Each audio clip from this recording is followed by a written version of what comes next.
How is everyone this morning? Doing all right? Yeah, not so bad, maybe. My name's Bryan. My privilege to be here this morning and share God's word with you. So we are going to be in Luke chapter 14. If you have that on a device or a hard copy, that's where we're going to be.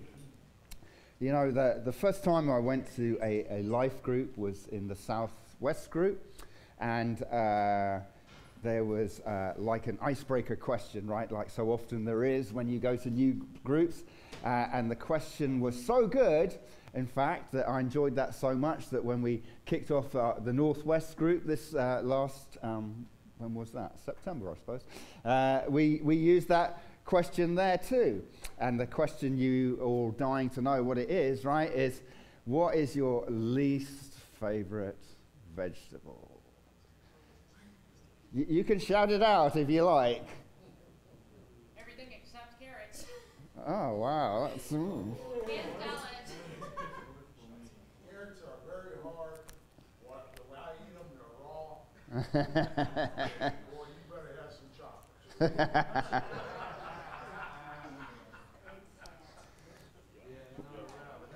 Well, you can just ponder on that question for a second. But here's another question I'll throw at you. So, you know, Thanksgiving's on Thursday, right?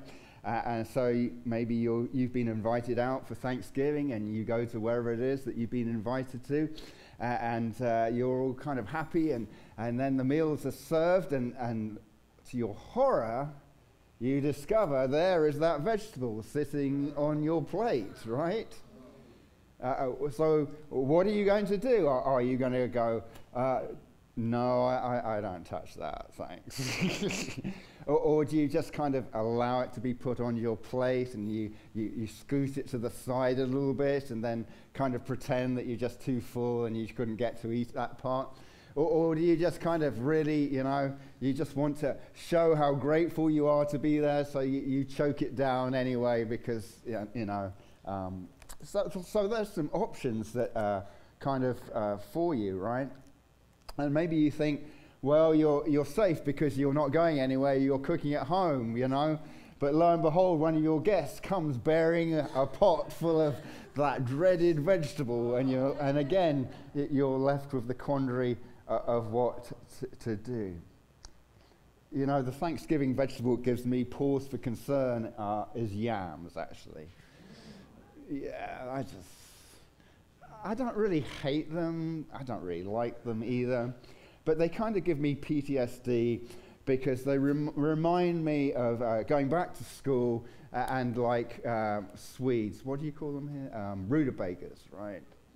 And at school we used to get that, and I absolutely cannot stand that. And as a kid, you know, it was like a war of attrition because you used to have to eat your lunch before you could go out, you know, into recess. And, you know, I would sit there and the teacher would wait for me to eat my Swedes, and that was not happening. So, of course, I didn't really grow up with Thanksgiving. In fact, I didn't know anything about Thanksgiving whatsoever until I came over to America.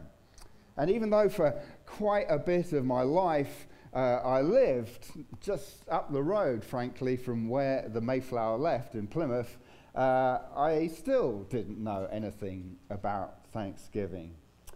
In fact, if you go to Plymouth, that's England Plymouth, not Massachusetts Plymouth, right? There's actually a key, and there are these steps, which, imaginatively enough, are called the Mayflower Steps. And they are the steps where the pilgrims do down onto the Mayflower. And there's a little plaque there. In fact, there's a little bit more than a plaque there now. Not a lot more, I have to say. A couple of flags, you know. It's kind of hard to find if you don't know that you're really looking for it there. I took Leslie there last year. She was so excited to look at these steps, right? But I never knew that there was a Thanksgiving at the under end of the Mayflower. And even though I'd left on a boat myself, just up from there, not to come to America, but to go fishing, I still had never made that connection. But now I can. I can make that connection. I can picture those steps in my mind, and now I can see where that led to all these years later. Do you know there's an incredible Thanksgiving banquet coming up? Did you know that?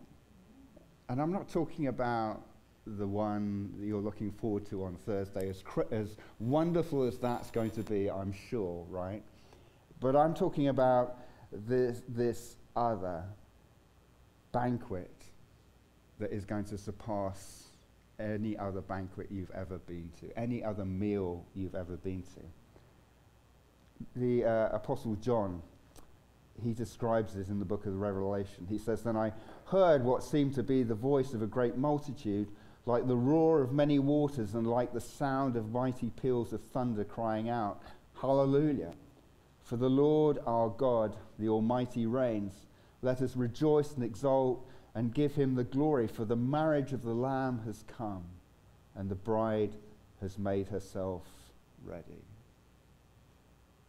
It's the marriage feast of the Lamb where Jesus invites his full church to come and be with him and sit down in his presence. And what a banquet that is going to be, eh? And you might say, well, how can we kind of make that connection? Well, that's kind of what we're going to talk about now, because, you know, every time really we sit down and eat and enjoy company together, we can make that connection, right? It's like we're going down the steps and getting on that ship, and yet we know what lies at the other end, this enormous banquet, this incredible banquet that God is going to serve for his people. And we get to be there. And there'll be no Swede, so it'll be great. Well, this morning I want to talk about a subject that's maybe close to a lot of our hearts, and that is the subject of eating.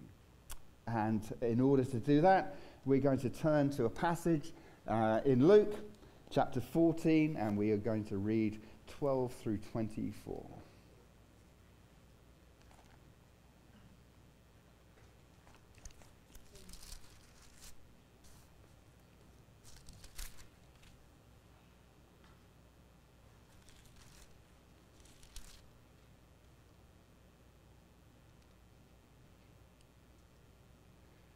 He said also to the man who had invited him, "When you give a dinner or a banquet, do not invite your friends or your brothers or your relatives or rich neighbors, lest they also invite you in return and you be repaid. But when you give a feast, invite the poor, the crippled, the lame, the blind, and you will be blessed, because they cannot repay you. You will be repaid at the resurrection of the just." When one of those who reclined at table with him heard these things, he said to him, "Blessed is everyone who will eat bread in the kingdom of God." But he said to him, "A man once gave a great banquet and invited many. And at the time for the banquet, he sent his servant to say to those who had been invited, 'Come, for everything is now ready.' But they all alike began to make excuses. The first said to him, 'I've bought a field, and I must go out and see it. Please have me excused.' Another said, 'I've bought 5 yoke of oxen, and I go to examine them. Please have me excused.' And another said, 'I've married a wife, and therefore I cannot come.' So the servant came and reported these things to his master. Then the master of the house became angry and said to his servant, 'Go out quickly to the streets and lanes of the city, and bring in the poor and crippled and blind and lame.' And the servant said, 'Sir, what you commanded has been done, and still there is room.' And the master said to the servant, 'Go out to the highways and hedges and compel people to come in, that my house may be filled. For I tell you, none of those men who were invited shall taste my banquet.'" We're in the third part of a series called Garden Care. And what are we caring for? Well, we're caring for this church, right? Garden Care. And who remembers the acronym that we have for Garden Care? SLURPS. See, it's catching on already, right? Who could forget it? SLURPS. And what does SLURPS stand for? Service, listening, today eating, and next week we'll be resting and praying and sharing. And by the way, that's not a sequential order kind of thing. That's just the way it comes out with the acronym, right? So we don't have to do, service before we do eating and all the rest of it. But I do want to see how these things kind of integrate with each other, right? That serving, well, we serve, when we serve up food to eat, and over meals we can listen. And you see how these things go together, right? And we've also talked about these 3 circles, these 3 areas where we kind of do garden church, like in Sunday gathering right here this morning. And then we have our life groups, and then we are talking about building our discipleship groups. And we can slurps, if you like, in all 3 places. That's what our goal is to be able to do.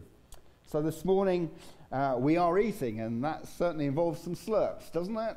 Well, maybe it doesn't with you, but maybe with me it does. And who doesn't like to practice eating?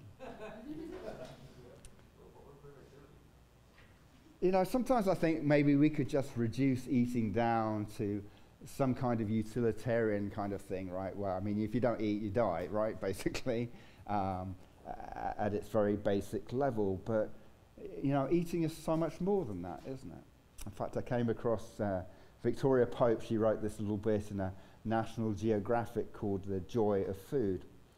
And she says to break bread together, a phrase as old as the Bible, captures the power of a meal to forge relationships, bury anger, provoke laughter.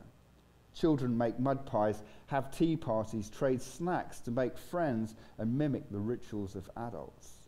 They celebrate with sweets from the time of their first birthday, and the association of food with love will continue throughout life, and in some belief systems into the afterlife. Even when times are tough, the urge to celebrate endures. In the Antarctic in 1902, during Robert Falcon Scott's discovery expedition, the men prepared a fancy meal for midwinter day, the shortest day and longest night of the year. Hefty provisions had been brought on board. 45 sheep were slaughtered and hung from the rigging, frozen by the elements until it was time to feast.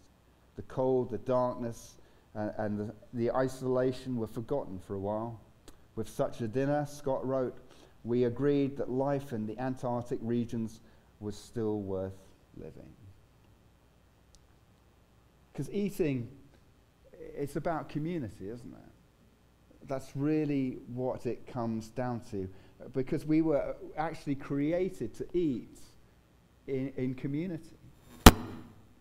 I know that some of, necessity, but the busyness of life, and sometimes we are like kind of forced to eat alone, right? And we come back with our microwave dinners, and we shove them in the microwave, and we sit there in front of the telly, and and in isolation, and sometimes that's what we have to do. But that is not what we were created to do. That is not even why God created food, I don't believe, just to basically keep us alive. God created it for more than that. The first human beings did not eat alone. They ate in community, and they had this vast garden of food to go and choose from, right?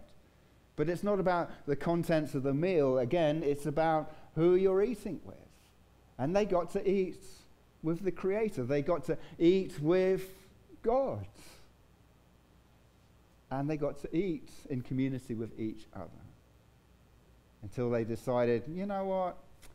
I think we could do better than God. I think we could make a better meal than God's provided for us. And at that point, what happened? They broke community. They lost community with God. And they lost community with each other as well. And yet, God in His grace and His mercy, He still provided food. Yes, food was going to be a little harder to come by now, but still provided food. And still, when we eat today, we are trying to bring community back, aren't we?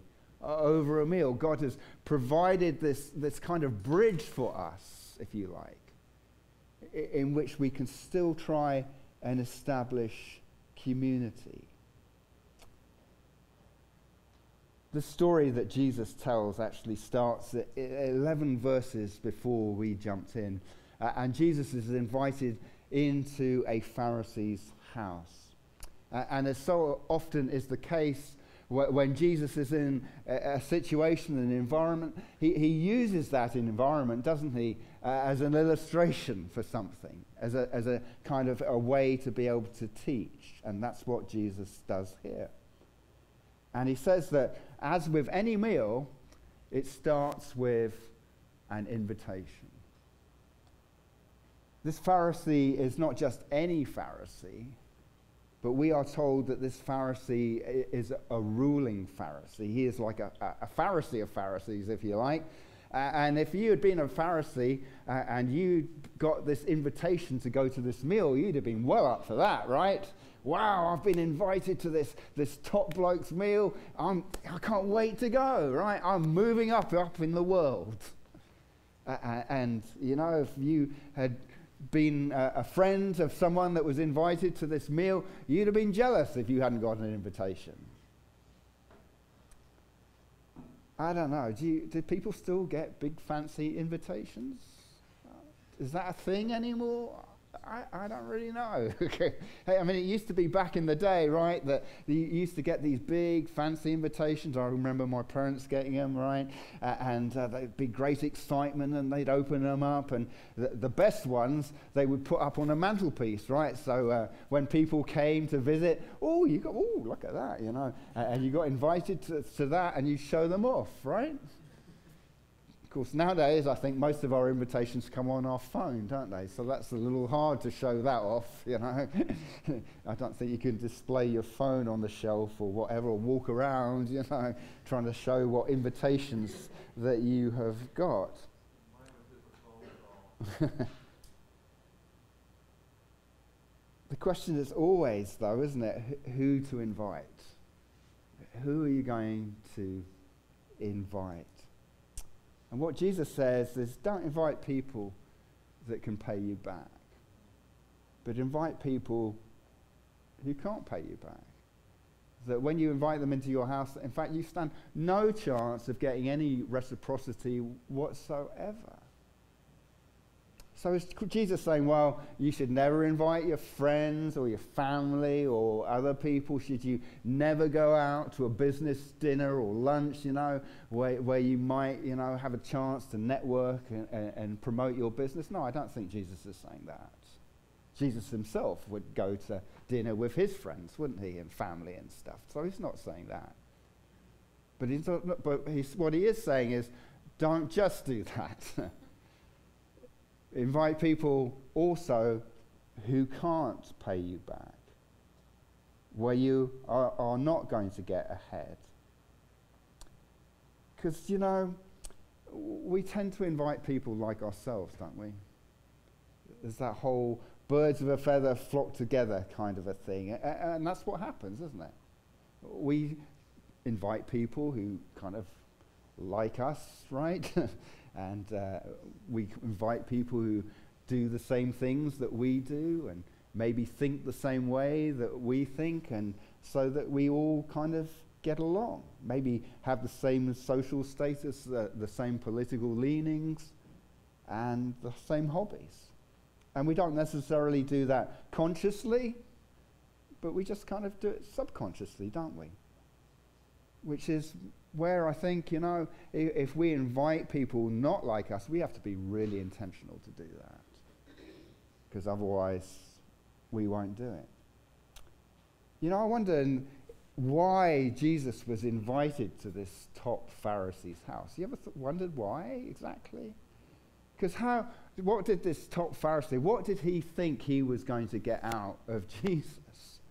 Because by this time, they kind of more or less written Jesus off, right? In fact, Jesus was their enemy. So maybe this top Pharisee had invited Jesus to hopefully get rid of him once and for all, find some kind of way that they could just deal with him and get rid of him. And of course, Jesus knew all that when he accepted the invitation, didn't he? But Jesus went anyway. Because Jesus accepted invitations to top Pharisees' houses, and he accepted invitations. In fact, he accepted invitations to pretty much anybody's house, didn't he? When he was invited to go and eat. Who would you not go? Whose house would you not go to if you were invited? See, I think there's a correlation there, right?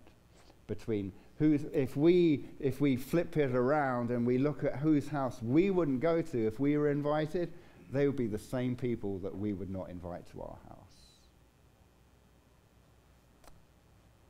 Jesus called one of his disciples, Matthew, Levi, and he was a tax collector sitting in his tax booth, and Jesus just told him, come on, follow me, Levi. And Levi couldn't believe his luck, right? Jesus is calling me to follow him, and he left his tax booth, and he wanted to throw this big party, for Jesus.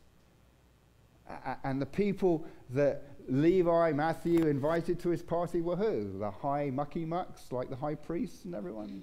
No, they were people like him, right? Because those are the people he knew. And he invited Jesus to come and party with all his sinner mates. And did Jesus say no? No, Jesus went. Did Jesus just hang out in the kitchen, by the door to say, well, I kind of went, just to say that I was there, but I didn't really have to talk to anybody? No, he was like right in the middle of it all, I think, hanging out with everybody. And the Pharisees, they saw that, didn't they? And they started to complain to Jesus' disciples. What's he doing eating with those people? He shouldn't be in that house. And Jesus overheard them.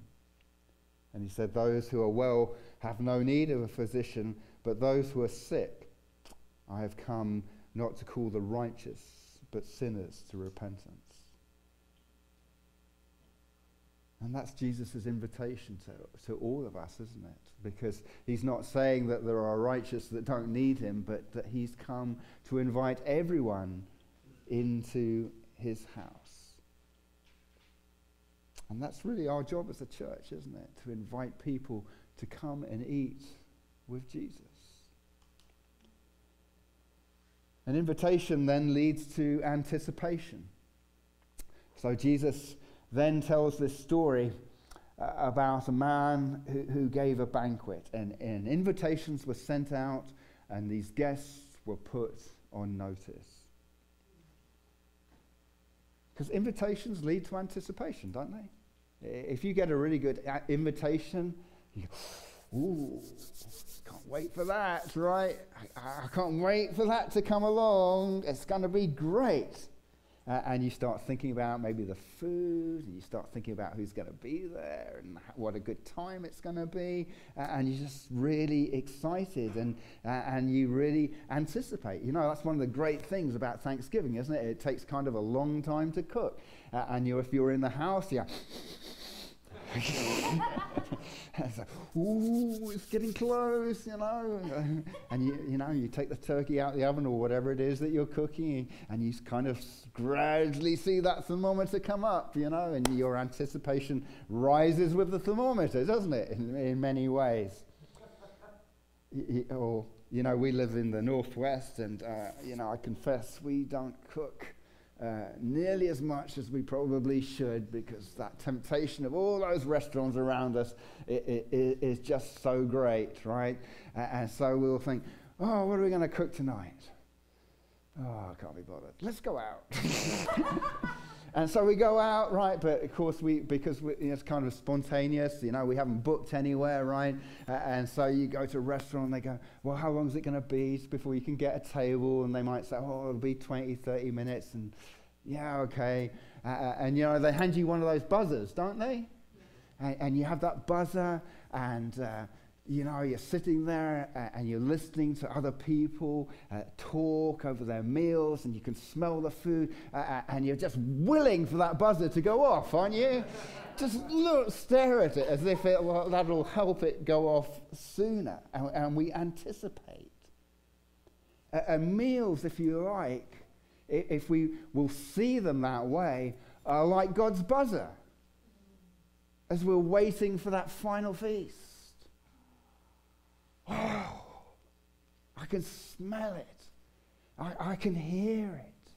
I can almost taste it.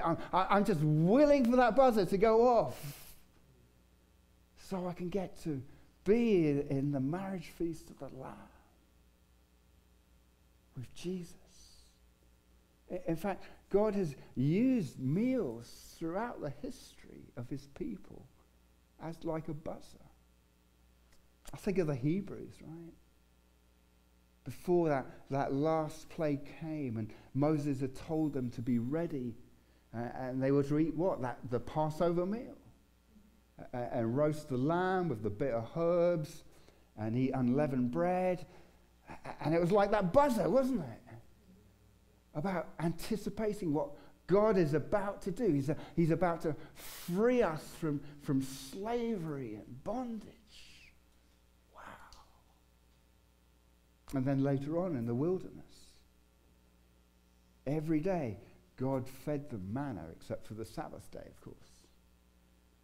And you know, every day they could only collect what they needed for that one day, right?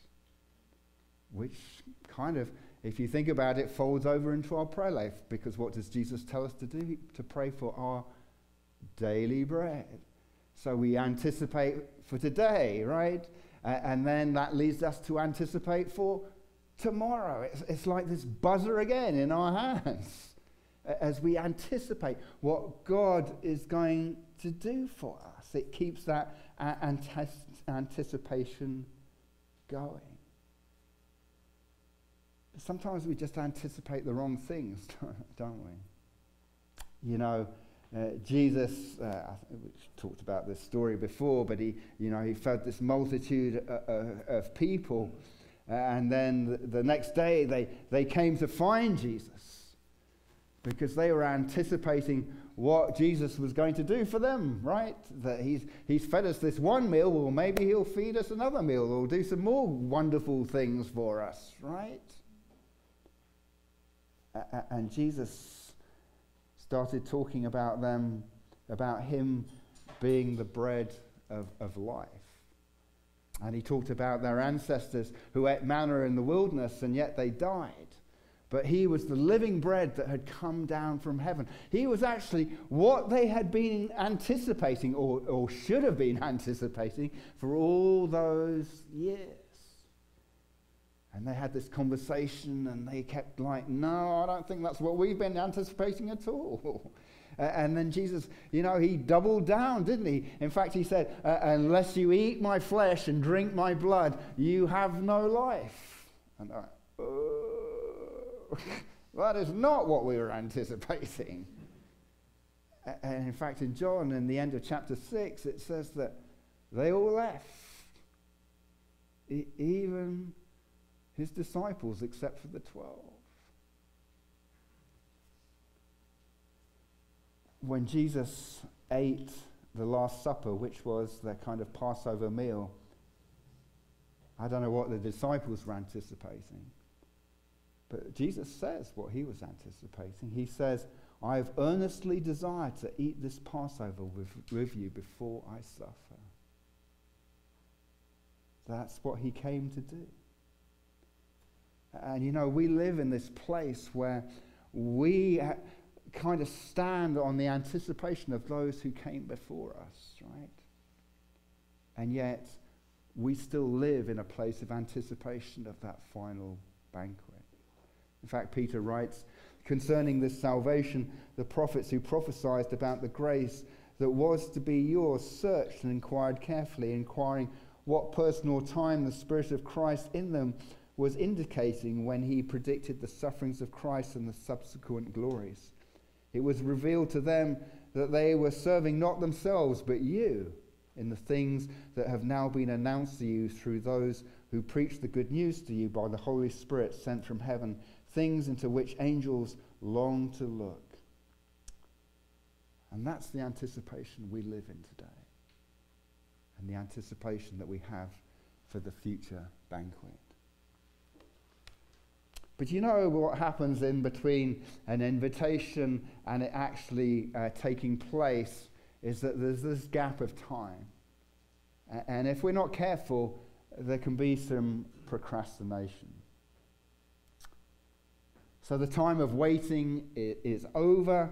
Again, the master sends out his servant to the guests. Come on, come. The banquet's ready. Now is the time for you to come. Except he doesn't quite get the response he was expecting, does he?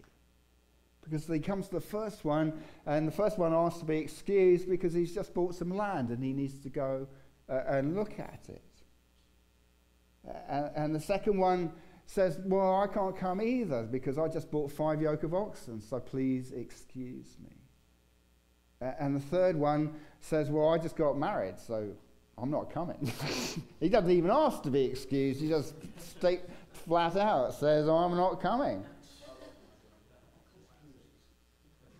And you know, right at the beginning it says that many were invited to this banquet, and we only get 3 responses here, but these 3 responses are just representative of the many who were invited, because they all blew off the invitation. They were all no-shows. Last week I had a calendar malfunction. Or when I say calendar malfunction, I should say the person that entered into the calendar malfunction. And I discovered that I was double booked for one appointment, right? That's well, that's not going to work because I can't be in 2 places at one time.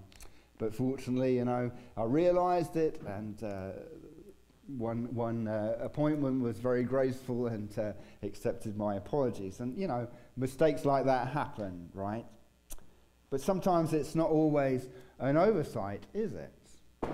You ever had to make an excuse about something? Maybe, you know, you had this big gap in your calendar on that day, right? And it's like months down the road. It's like when the dentist asks you to make an appointment for like 6 months' time. And they reel off these days and times, and it's like, I don't know, right? Yeah, that sounds great, right? Put me down for that. But then, you know, you kind of forget about it because it's so far down the road, and something better comes along, and so you say you're going to go to that, right? And then you suddenly realize, I kind of committed to this one thing, but this other thing has come along, and I'd much rather go to that than the first one that I committed to. What am I going to do? Oh, think up some excuse. And blow them off, right? You ever done that? Yes. Nobody's ever? Oh, yes, come on. Let's be honest here. Am I the only guilty one? I hope not. And that's what we do, right? We make up some excuse and we blow them off, and we hope that we don't get caught, right? Because that's always awkward.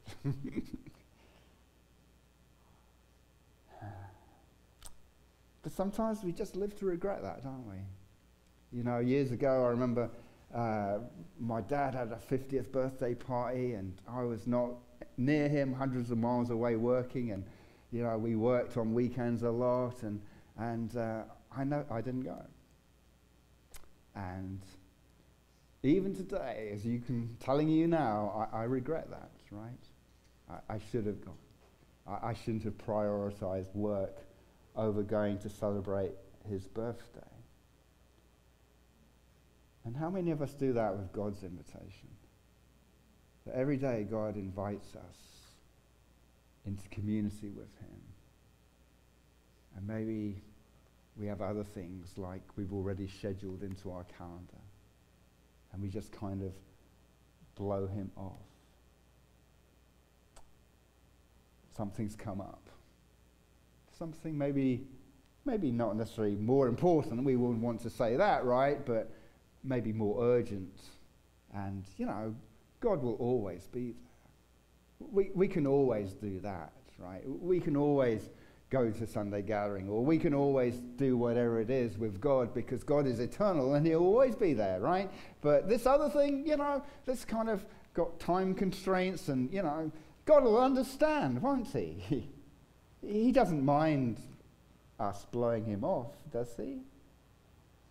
You know, it can be good things too, because these guests, that the excuses that they gave, if you go back and read, I forget which book that's in, Leviticus, or I think it's in Leviticus or Numbers, one of those books anyway, and it talks about going out to war and legitimate excuses for not going to war. Those were legitimate excuses. But what Jesus says is there is actually no legitimate excuse when it comes to blowing off God. In fact, Jesus told another story. He told about 10 young women, and they were anticipating going into a feast, and they were waiting for the bridegroom to arrive.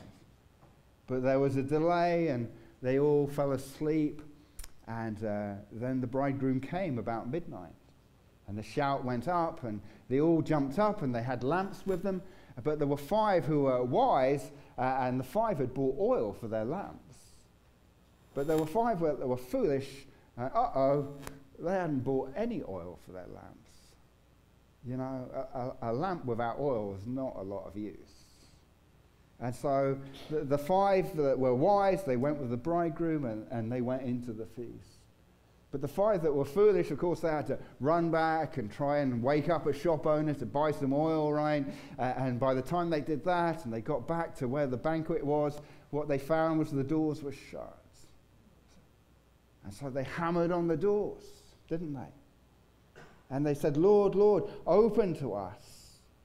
But he answered, truly I say to you, I do not know you. Watch therefore, for you know neither the day nor the hour.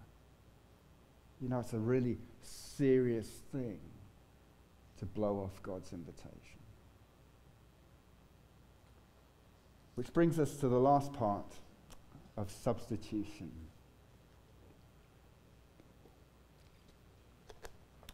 The host, he's not happy, obviously, that all his guests have blown him off, but he's still got this room, and he's still got the food, and he's going to find guests.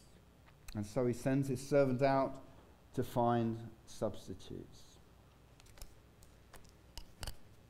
You know, the World Cup kicked off today. If you don't know what that is, it's football, soccer, right?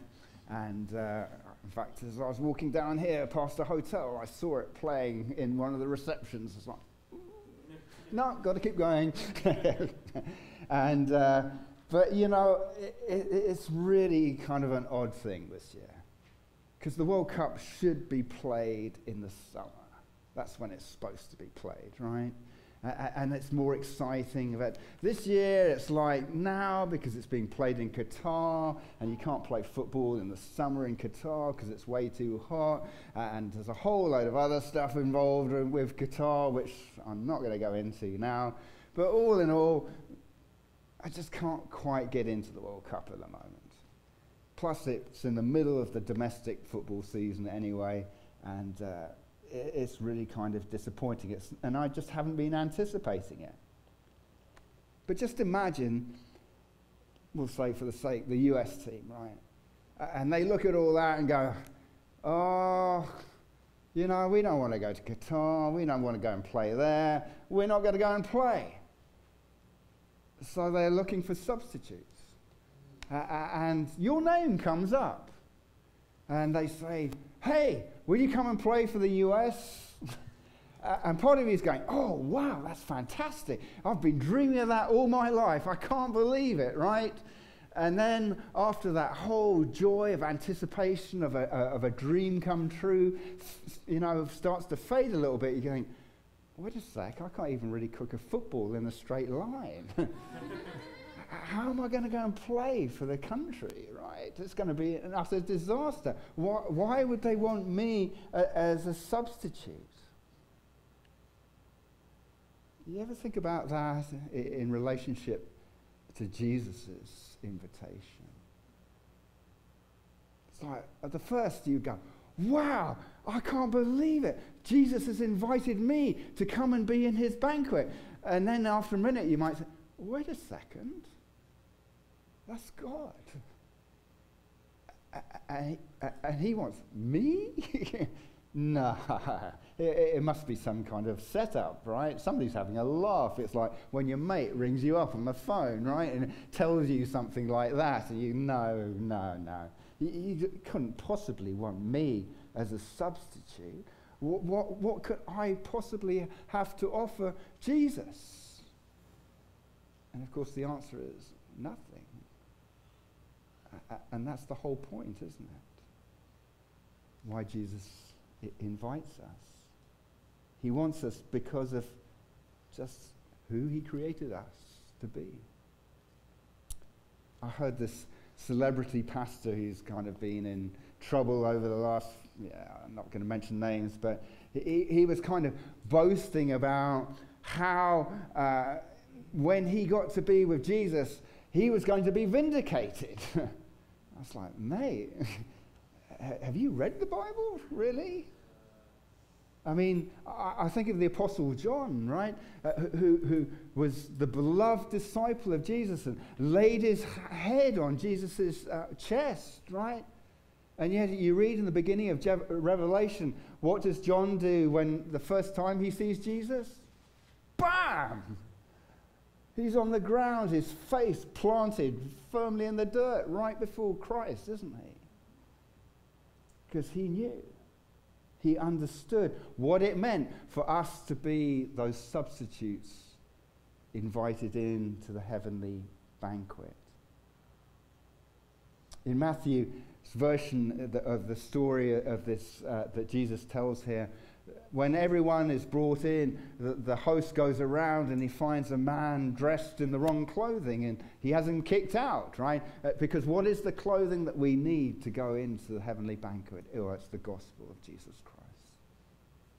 It's believing that what Jesus did on the cross, that his work on the cross and the forgiveness that he gives us through faith in him, that is all that is required to enter the banquet. And it's compelling. You notice that word that the master uses to his servant. He says, go out and compel these people to come, right? Because we need to be compelled, don't we? When we accept an invitation, there has to be something compelling about it in order for us to come. And there has to be something really compelling when we realize that there's no way we're getting into that banquet, right? Unless we understand just how compelling it is. And the gospel is compelling. And as Jesus sends us out as a church to invite people to come and eat with him in that final banquet, we have to be compelling too. And we have to compel people to come by showing them what that is all about. Because there is this great cry that has gone out from Jesus to bring in substitutes. Jesus says, in my Father's house are many rooms. If it were not so, would I have told you that I go to prepare a place for you? And if I go and prepare a place for you, I will come again and will take you to myself, that where I am, you may be also.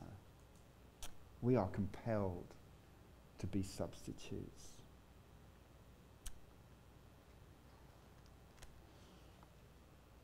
Well, I hope this coming Thursday that you are not compelled to eat your least favorite vegetable, right? But I hope that you enjoy who you are eating with, whoever they may be, right? Because that is the beauty of eating, to be in community. And I hope that as you eat together that it will remind you and make that connection of that great feast that we have been invited to when Christ will bring his church in to that final banquet. And that we can anticipate that as we finish up from worshiping here this morning and as we go out for the rest of the week, that we will anticipate that. And we'll anticipate it every time we eat. And that when that final invitation is, we're told, right, it's ready, come, that we will accept it and we won't be procrastinating. And we will find as many substitutes as we can during our week to take on our way with us. Daniel's going to come up with Elizabeth and Chris, and we're going to sing another song. And I just want you to think about what may be your next steps. You know, I talked about eating as far as the church goes. You know, we've got Christmas Eve service coming up. Wow, I can't even believe it. Just over a month away. And, you know, we're going to do a brunch. Maybe there's some people we could invite just to come and eat with us, you know, to find some common ground. People we wouldn't normally invite, right? But who will come and share over a meal, or a life group. You know, that's one of the beauties of life groups, is that we eat together. It makes that common ground, doesn't it? It's kind of hard to be angry and upset with people when you've got your mouth full of food, you know. It relaxes us. It brings us peace. Just think now about what God is saying to you as far as eating. Just